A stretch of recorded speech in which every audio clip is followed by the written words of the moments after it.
If you're a fan of fast and furious fighting games, you've no doubt been following the latest from Arc System Works' newest game in the classic Guilty Gear series, Guilty Gear Strive. An open beta launched February 17th on the PS4 and PS5, but I got to sit down with the beta test a few days earlier and I came away with some impressions of the game, including what's new and what's changed since the last beta, and in the franchise overall. Here's what I learned. Before we go ahead, a quick request. We upload new videos every single day and your subscription matters a lot. So please consider subscribing and enable all notifications by clicking the bell icon. With that out of the way, let's begin. Much has been made of Arc System Works' decision to use rollback netcode for Strive. Most fighting games use delay-based netcode, which works fine over short distances and fairly well in private lobbies, but tends to fall apart if you're trying to play someone a long way away, especially internationally. Rollback does not have these issues, and generally works better, but most Japanese fighting game developers have opted to stick with delay-based netcode. Arc System Works' decision has paid off big time, however. In my time with the beta, matches were incredibly smooth, no matter where my opponent was. Playing someone in California while you're in New York with only a frame or two of delay is incredible, and it's going to make going back to delay-based fighters a lot harder. Strive punishes you for mashing. While earlier Guilty Gear games allowed you to mash out most combos, which made confirming more complicated combos easier, Strive doesn't. Mashing in Strive will knock your opponent backwards and out of your combo, making follow-up moves impossible and negating any potential for greater damage. Fear not though, there is a trick to getting around it. Delaying your button presses slightly will allow you to keep your combo together. There's a fine balance here, and it's different depending on which character you're using and which move it is. Delay too much and you'll give your opponent a chance to block, but move too quickly and you'll be back to neutral. Small combos, big damage. Guilty Gear's old Gatling system allowed you to chain punch into kick into slash into heavy slash and finally into dust, making basic combos pretty easy. The Gatling system also made longer combos possible. Guilty Gear's reputation for technical depth was in part based on the insane combo options the series offered, but Strive does away with that in favor of shorter, more damaging combos, which should be easier for new players to learn. The Gatling system has also changed. Now, most combos start from slash, meaning combo options are more limited. That's not to say there's no room for stylish combos here. You can still do them provided you know how, but you won't be seeing anything like you saw in earlier games. The new throw system works well. In previous Guilty Gear games, you threw other characters by pressing forward or backward and heavy slash while you were close to them. The downside of this system is that throws could be tricky compared to other fighting games. Guilty Gear didn't have a dedicated throw button, and if you missed a throw, you'd usually end up doing a move you didn't mean to, though in certain cases, it was actually a good thing. Strive solves this problem by mapping throw to forward and backward and dust. In addition, missing a throw now performs a missed throw animation, making Strive systems a bit more like other fighters, and punishing you when you whiff a throw.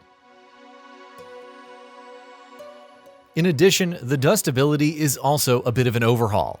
In Guilty Gear Xrd, dust would knock an enemy either up in the air or sideways, allowing you to follow up for a big combo. Now, dust only does that if you hold the button down. Just pressing it will get you a single attack. Combo possibilities have also been shortened here, and there's a bit of an auto combo function.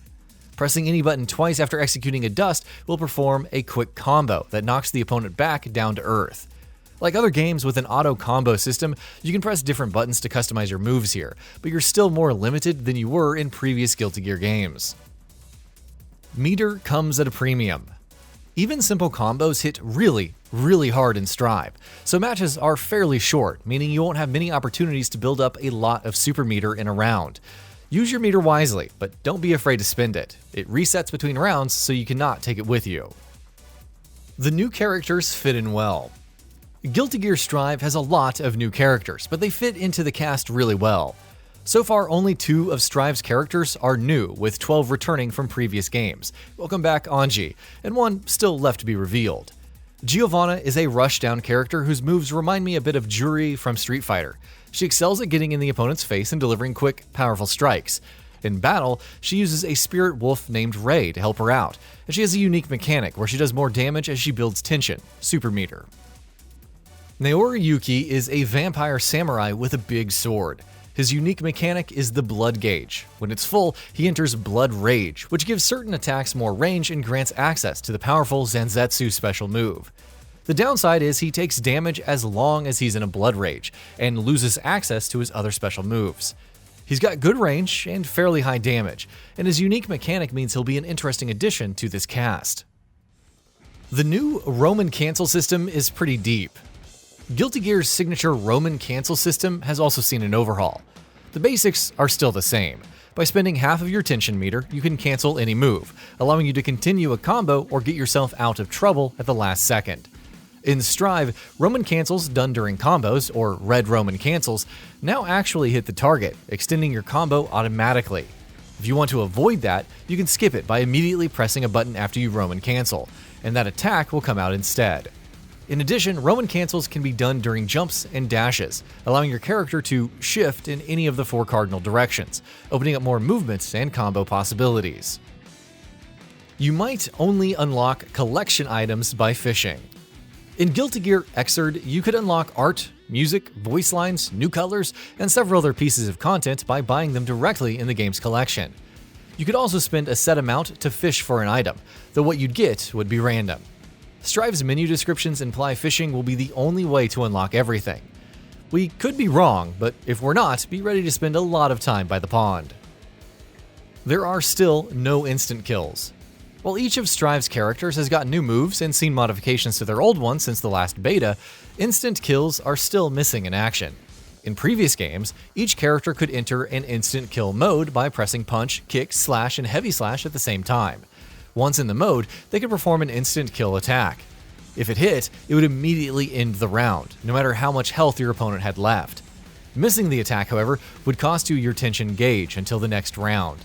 Tension would drain from your gauge as long as you stayed in the mode, and running out of tension would start to drain your health. In Strive, there's no sign of any instant kill moves. We hope they'll make it into the final game, but as of now, they're simply not here. It's worth noting that this is a beta, and all of this might change between now and release. Right now, however, Strive is shaping up to be a very unique entry into this franchise, one that's more accessible for newcomers while retaining what seems like a good chunk of the depth of the older games. After several hours and a couple hundred beta matches, however, I think there's a lot for Guilty Gear fans to be excited about. We'll find out when Guilty Gear Strive releases for PC, PS4, and PS5 on April 9th, 2021. So, what are your thoughts on this? Go ahead and share them in the comments below. And if you liked this video, please subscribe to the channel and enable all notifications by clicking the bell icon to get new video updates. We upload every day and would really appreciate your support. Thanks for watching.